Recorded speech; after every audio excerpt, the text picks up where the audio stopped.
So if you were to go around over here onto your profile right here, and then if you were to go around over here onto your account settings, you can go around over here onto the left hand side, and then you can go to the signature overview section.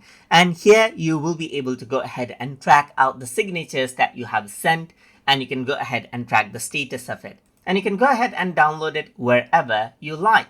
You can download the signed document, the edit, or the original right here. And then on the inbox, if anyone has actually sent you documents to sign, you will see it right here. And then you'll see the documents that you have signed from over here. You can see your signature. You can go ahead and edit it out as you want. So you can turn it into text. Let's say, for example, right here, select it out. You can add in your company stamp as well and apply. And that signature will be saved right here. So you can basically go ahead and manage out your signature. So whenever necessary, you can simply go ahead and then add it out.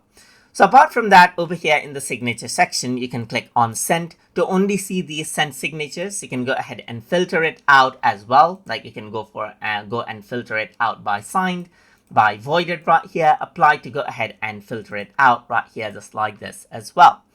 Apart from that, if I were to go around over here onto inbox, you will be able to see your inbox of pending signatures from over here as well. You can go to sign section to actually go ahead and see whatever you have signed.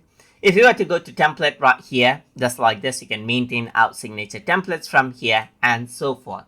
So that is basically how you can go ahead and then utilize the signature overview section right here, and then the signature options right here to go ahead and manage out your signed documents and your signature template as necessary.